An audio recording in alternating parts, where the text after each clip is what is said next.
Bulletin में आपको बड़ी खबरों से अपडेट करेंगे। सबसे पहले बात बिहार की करेंगे क्योंकि बैठक चल रही है, और बात अगर नीतीश कुमार की करें तो नीतीश को विधायक दल का नेता एनडीए का चुन लिया गया है। इस वक्त की बड़ी जानकारी हम आप तक पहुंचा रहे हैं। साथ ही साथ एनडीए की बैठक भी इस वक्त चल रही है, जिसकी तमाम जानकारी और अपडेट हम आप तक पहुंचाने की लगातार कोशिश करेंगे, क्योंकि सीएम नीतीश कुमार बन रहे हैं। लेकिन मुहर की अगर बात करें तो शपथ ग्रहण समारोह कब होगा इसकी जानकारी भी दी जाएगी, क्योंकि कहा जा रहा था 16 तारीख को शपथ ग्रहण समारोह होगा। फिलहाल बिहार में जानकारी हम अब तक पहुंचा रहे हैं। एनडीए की बैठक लगातार जारी है। बैठक में एनडीए विधायक दल को नेता चुना गया है नीतीश कुमार को।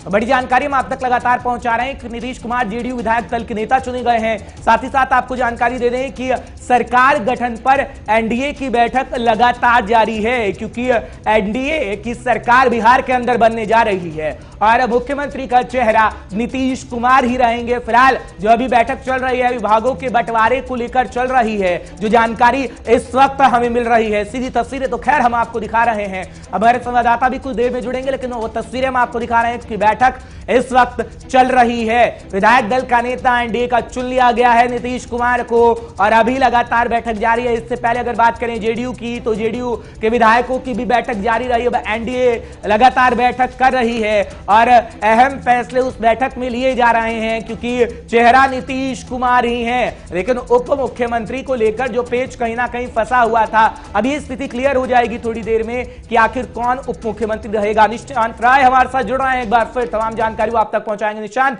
जानकारी दीजिएगा, क्योंकि बड़ी गहमागहमी चली है, सुबह से आप जानकारी दे रहे हैं। खैर, नीतीश कुमार तो सीएम बन ही रहे हैं, उप मुख्यमंत्री पर कहीं पेच फंसा है क्या मीटिंग अभी जो चल रही है, अपडेट उसके बारे में फटाफट से दर्शकों को दीजिएगा। देखिए, बिल्कुल हर्ष, नीतीश कुमार का मुख्यमंत्री बनना तय हो गया है, क्योंकि एनडीए के नेता वो चुन लिए गए हैं। लेकिन उप मुख्यमंत्री कौन बनेगा अभी ये तय नहीं हुआ है। हालांकि सुशील मोदी, नित्यानंद राय, राजनाथ सिंह और देवेंद्र फडणवीस चारों बड़े नेता जो बीजेपी के हैं वो बैठक में मौजूद हैं।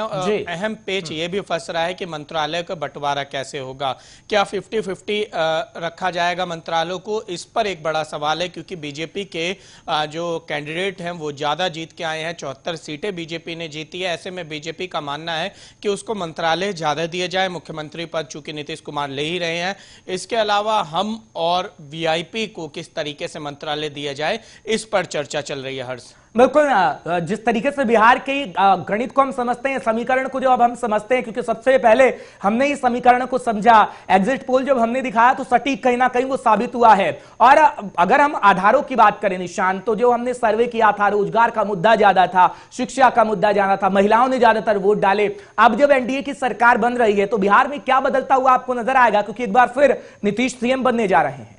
देखिए, अभी सरकार बन जाने दीजिए, उसके बाद तय करेंगे कि सरकार कैसे काम करेगी। सरकार के लिए सबसे बड़ी चुनौती है 19 लाख नौकरियां, जो अपने मैनिफेस्टो में वादा किया गया था। उस वादे को सरकार कैसे निभाती। अगर वादा नहीं निभाएगी तो जाहिर सी बात है कि तेजस्वी यादव सरकार को घेरने में कोई कोर कसर छोड़ने वाले नहीं है। और सरकार के सामने ये चुनौती है कि इस वादे को कैसे पूरा किया जाए, क्योंकि रोजगार संकट बिहार में बहुत ज्यादा है। और इस बार जो एनडीए को नुकसान हुआ है उसके पीछे एक बड़ी वजह रोजगार संकट ही मानी जा रही है। ऐसे में सरकार का जब गठन हो जाएगा, उस गठन के बाद 19 लाख नौकरियां नीतीश सरकार के लिए सबसे बड़ी चुनौती होने वाली है। बिल्कुल निशांत, एक विभाग के बारे में जरा चर्चा कर लेते, क्योंकि कहा जाता है कि किसी का अगर सरकार बन रही है, अगर किसी पार्टी के पास वित्त विभाग है, तो ये कहा जाता है कि सरकार समझिए उसकी है, क्योंकि वित्त विभाग किसके पास रहने वाला होगा, क्या जेडीयू के पास या बीजेपी के पास, क्योंकि एनडीए की सरकार बन रही है और वित्त विभाग बहुत बड़ा विभाग होता है, जिसके बारे में चर्चा पिछले दिनों से जोरों पर है। निशान, देखिए, वित्त विभाग हो, गृह विभाग हो, ये दोनों विभाग जहां तक मेरा आंकलन है ये बीजेपी के पास जाने वाला है, क्योंकि मुख्यमंत्री पद जो है वो खुद जेडीयू के पास है। और उम्मीद है कि ये दो बड़े विभाग बीजेपी के पास आ सकते हैं। इसके अलावा जीतन राम मांझी की पार्टी को भी कोई बड़ा मंत्रालय, अगर शिक्षा मंत्रालय की बात की जाए या ह्यूमन रिसोर्स मिनिस्ट्री की बात की जाए, कुछ ऐसा, या पीडब्ल्यूडी की बात की जाए, कुछ ऐसा मिल सकता है।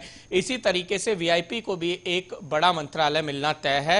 हालांकि जो अच्छे मंत्रालय होंगे वो बीजेपी के पास रहेंगे, लेकिन जेडीयू के पास भी ठीक ठाक मंत्रालय पहुंचेंगे। बिल्कुल, मंत्रालयों की बात हो गई, लेकिन निशांत हम लगातार चर्चा करते रहे हैं एलजेपी को लेकर, क्योंकि अभी जब बैठक चल रही है तो बैठक में मंत्री पहुंच रहे थे तो एलजेपी को लेकर काफी खफा नजर आ रहे थे। जेडीयू के विधायकों की अगर बात करें तो वो कह रहे हैं कि जिस तरीके से एलजेपी ने काम किया है उम्मीद नहीं थी, हालांकि पहले ही साफ कर चुके थे, एनडीए से अलग हो चुके थे। अब कैसी स्थिति एलजेपी की भी रहने वाली होगी, क्योंकि प्रधानमंत्री नरेंद्र मोदी की बात करें तो मंच से कुछ भी नहीं कहा गया एलजेपी के बारे में, तो कहीं ना कहीं स्थिति लगती है कि केंद्र का रास्ता एलजेपी के लिए खुला हुआ है।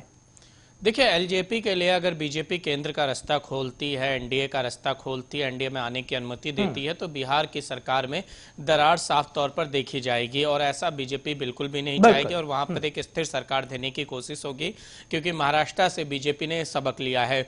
तो एलजेपी को लेकर हालांकि प्रधानमंत्री ने कुछ नहीं कहा। चिराग पासवान लगातार बीजेपी और प्रधानमंत्री की तारीफ करते आए हैं, इसमें भी दो मत नहीं है, लेकिन एक बात तय है कि एलजेपी अभी उम्मीद कम है कि वो एनडीए का हिस्सा भविष्य में बनी रहेगी। चलिए, बहुत बहुत शुक्रिया निशांत, तमाम जानकारी हम तक पहुंचाने के लिए, दर्शकों को अपडेट करने के लिए। लेकिन